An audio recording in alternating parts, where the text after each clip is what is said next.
안녕하세요. 조일구 대표입니다.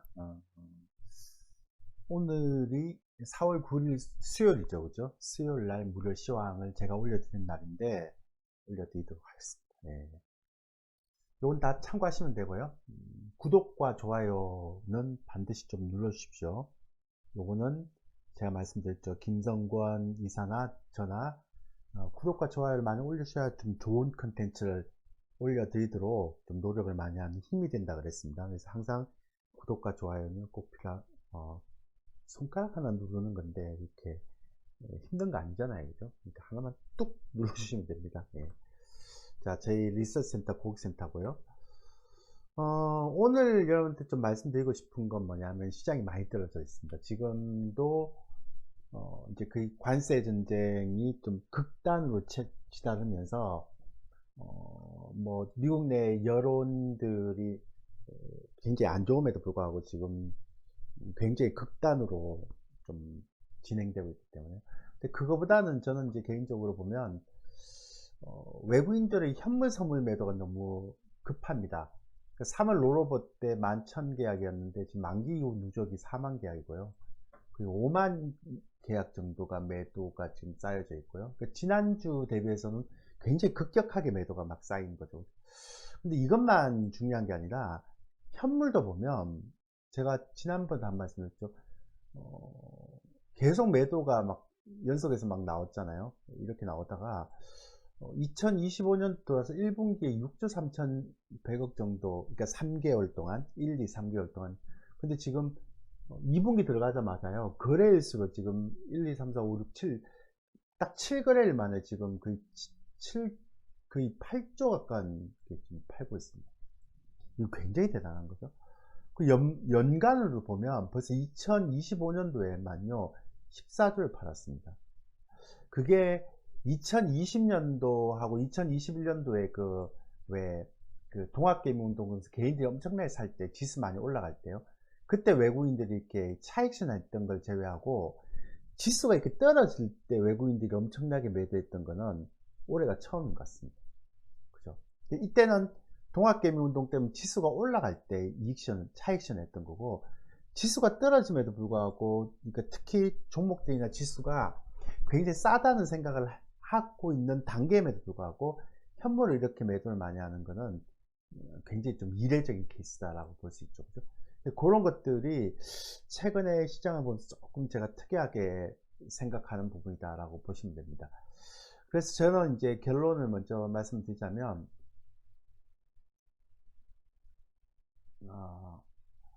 제가 지난번에도 한 말씀 드렸는데요. 미국 증시는 저희는 안 보고 있습니다. 그러니까 제가 16,000선 이렇게 잡았는데 그것도 그냥 쉽게 깨버렸어요. 14,000까지 깨졌는데, 제가 생각하는 마지막 라인은 이 라인이거든요. 13,000선에서 14,000선. 네. 근데 이것까지 깨지면 약간 심각해져요.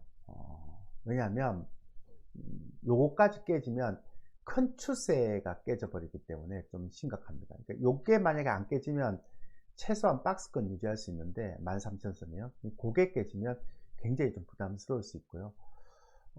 근데 이제 미국 증시가 지금처럼 저점을 확인하지 않은 시점에서는 코스피 반등은 굉장히 좀 힘들 것 같습니다.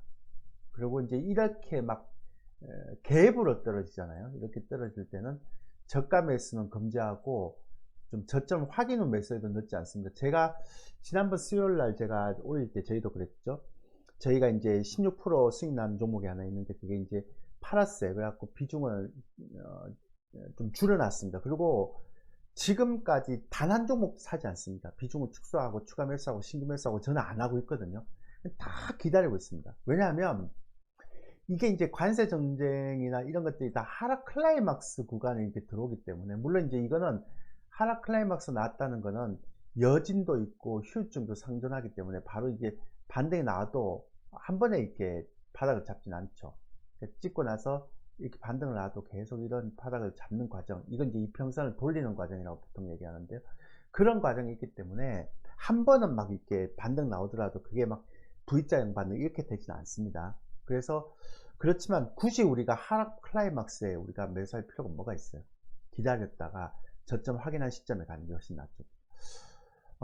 저는 옛날도 얘기했지만 어, 한국 증시가요, 펀더멘탈 측면에서 미국 증시보다 상대적으로 굉장히 매력적입니다. 그러니까 아직은 미국 증시가 많이 떨어져도 이제는 그 어떤 개념인가 하면 이렇게 보세요. 미국 증시가 한 23% 떨어졌잖아요. 그러면 많이 떨어졌다 이렇게 해야 되는데, 이제 거품이 빠졌다 이렇게.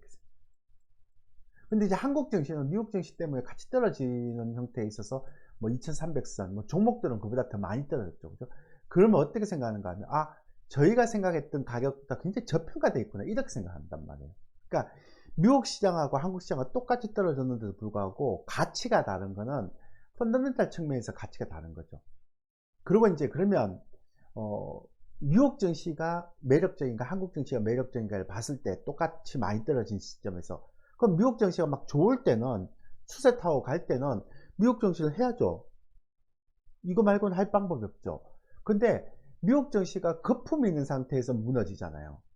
그 다음 관세 전쟁하고 막 굉장히 불확실해져 있잖아요. 그죠? 물가도 올라갈 것 같고 막 그러면 당연히 미국 증시는 안 하죠. 반등이 나와도 안 하죠. 당연히 한국 증시를 하죠. 그죠? 그래서 지금 제가 자꾸 올해는 한국 증시를 봐야 된다는 얘기를 하고 있는데, 단 지금 연기금이 작년 하반기부터 시작해서 올해 초에 조금 사다가 되게 지금 시장이 떨어질 때 적극적으로 방을 하지 않는다는 게 큰 문제죠. 왜냐하면 현재 외국인들이 현선물이 집중적으로 매도가 나오기 때문에. 그럼 당연히 어떻게 해야 됩니까? 현물을 돌릴 수는 없을 것 같고, 당장 외국인들이 지선물을 기존 매도분을 청산할 때까지는 관망 전략을 유지하는 게 맞겠죠. 그럼 이게 보면 얼마 되는데, 예, 지금 5만 계약. 5만 계약의 매도가 들어와 있으니까 이게 계속 청산이 들어오는, 그러니까 이익 실현 청산이 들어올 때까지는 연기금도 막 되게 소극적으로 들어가지 않겠습니까? 그리고 또 계속 제가 말씀드리지만 거래대금이 대폭 줄면서 투심이 약화되는 형국이고, 매수가 없는 상태에서 매수 공백에서 막 5%, 7%막 이렇게 빠지거든요. 그러니까 거래량이 터지면서 5%, 7% 빠지면 이건 진짜 문제가 있죠. 근데 거래량이 없는 상태에서, 즉 매수 공백 상태에서 큰 폭의 하락을 한다는 것은, 이거는 어떤 형태든 간에 심리가 개선되고 외국인들이 선물 매도가 매수로 전환되고, 그 다음에 매도가 좀 적어지거나 소폭이라도 매수로 전환되면 굉장히 빨리 반등할 수도 있다는 얘기잖아요. 그죠? 근데 문제는 여기서 딱 한 가지 여러분들이 조심해야 되는 건, 이런 식으로 언제까지 빠질지 모르잖아요. 그러면 여러분들이 만약에 현재 전체 자산에서 한 80%, 70%, 요렇게만 갖고 있으면 상관없죠. 만약 90%, 최대 100%까지만 갖고 있어도 상관이 없는데, 만약 여기서 신용이라든지 미스를 썼다 그러면 100% 반대 매매 나오죠. 그러면 이 반대 매매를 제일 싸게 또 메이저들에게 넘겨줄 수 있는 형태인 거죠. 그래서 지금 형태의 한국 증시를 제가 볼 때는 적절한 현금만 갖고 있고 미스나 신용이 없다면 지금은 견딜 시점이죠.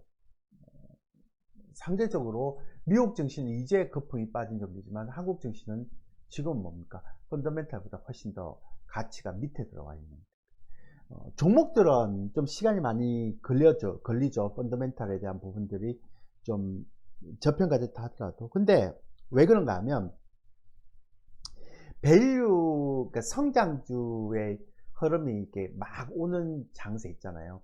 그런 장세에는 상대적으로 주도주가 성장주라는 게 분명히 있기 때문에 가치주가 못 갈 수도 있죠. 근데 지금 성장주가 다 떨어져 버렸잖아요. 그렇다고 가치주가 간다는 건 아니죠. 그러면 철저하게 뭘 봐야 됩니까? 펀더멘탈 측면에서만 봐야 됩니다. 성장주든 가치주든 제가 얘기할 때, 이 정도면 충분히 펀더멘탈적으로 싸다라는 느낌을 봐야 되죠. 그게 이제 가장 1순위죠. 그죠?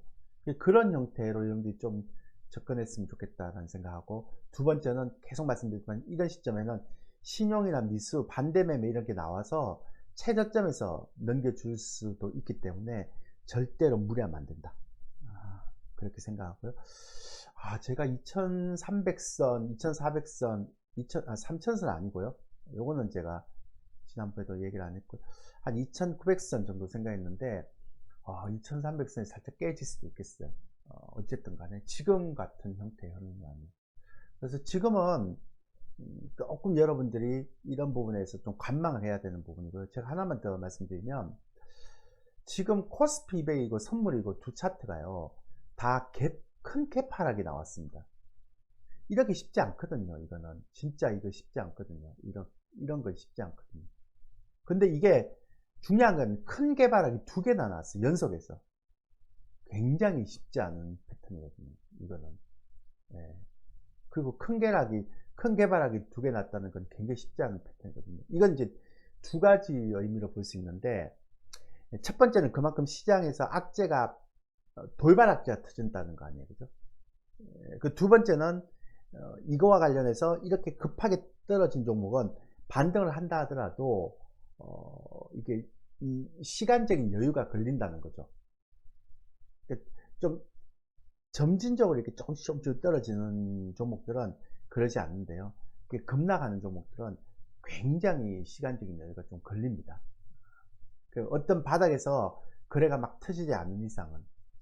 그러니까 이런 형태이기 때문에 이렇게 막 급하게 개파락이 막 팍팍팍 떨어질 때는요, 매수를 할 필요 없고, 이게 싸다라고 생각해서 매수하는 건 굉장히 부담스럽습니다. 이게 제가 처음부터 계속 말씀드리잖아요.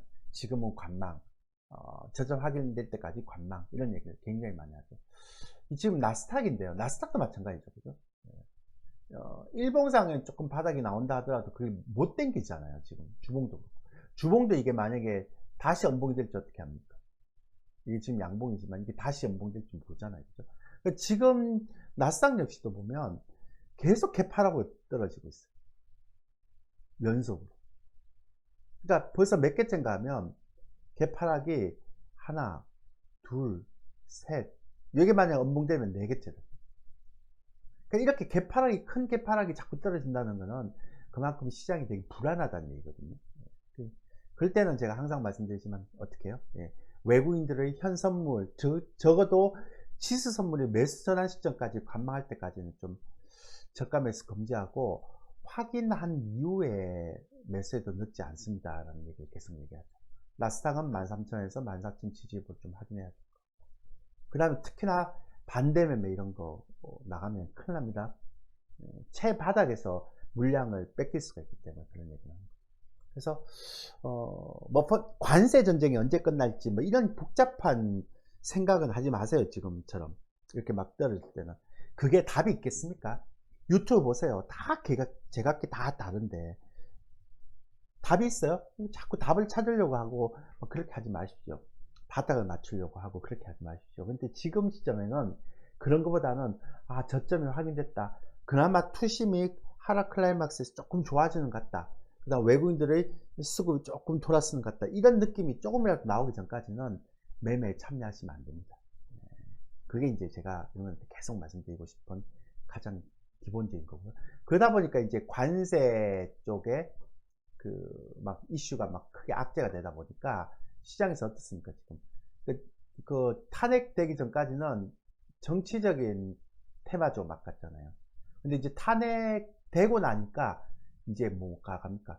대선 주자들의 정책 관련 주들이 막 가거든요. 이건 이제 지금 뭐 민주당의 이재명 대표가 가장 유일하니까 이재명 대표의 정책 관련자가 막 올라가는 거고요.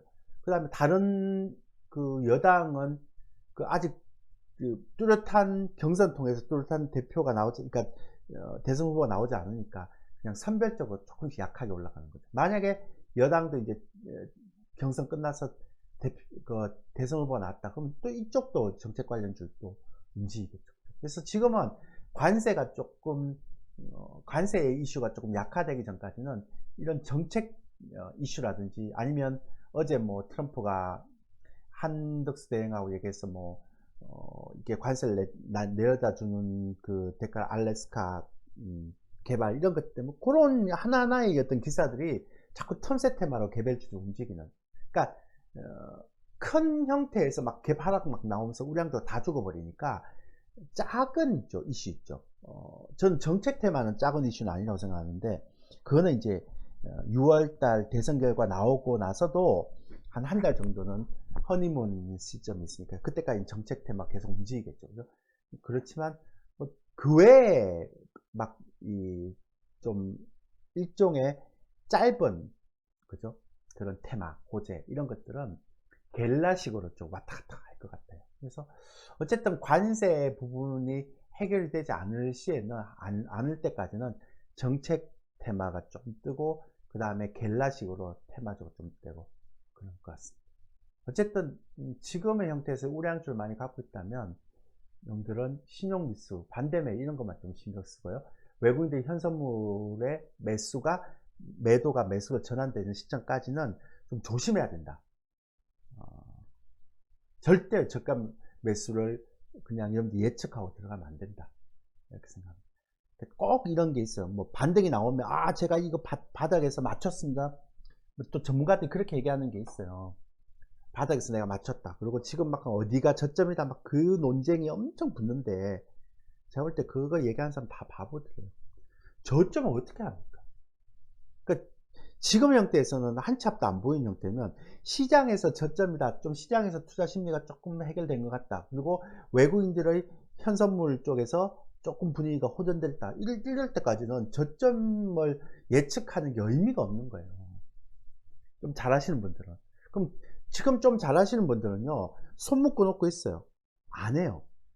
그걸 바닥에서 사서 급반등했던, 그러니까 뭐 반등한다 하더라도 다시 또 이중바닥 만들어야 되잖아요. 그리고 내가 주식이 아무것도 없는 것도 아니고 다 일반적으로 다 물려있는 형태인데, 근데 왜 뭐 저점을 맞추려고 그러고 자꾸 저점이 맞추는 거에 대해서 희열을 느끼려고 그럽니까? 그러면 절대 안 된다 라는 걸 기억해 주십시오. 제가 생각할 때는 나스닥이 13,000에서 14,000 여기가 마지노선인 것 같아요. 큰 추세가 무너지느냐 무너지지 않느냐의 가장 큰 마지노선이 여기일 것 같다. 이것만 잘 체크하시면 됩니다. 우리는 반대매매, 신용 이런 것 잘 생각하시면 될 것 같습니다. 2300선이 어쩌면 무너졌다가 갈 수도 있을 것 같습니다. 근데 가도 올해 3000선 좀 제가 좀 힘들 것 같고요. 제가 얘기 드렸지만 4월달, 6월달은 좀 힘들 것 같고, 6월달 이제 대선에서 이제 명확하게 후보자가 나오고, 그리고 이제 관세에 대한 부분들이 어느 정도 정리되고, 이런 시점이 7월에서 한 10월 정도까지가 2900선 갈 수 있는 형태지, 막상 2분기에 바로 간다? 그것도 굉장히 힘든 거죠. 그렇게 정리하고 여러분들이 들어가시면 될 것 같습니다. 오늘은 이렇게 좀 정리를 할게요. 전체적으로 보면. 네.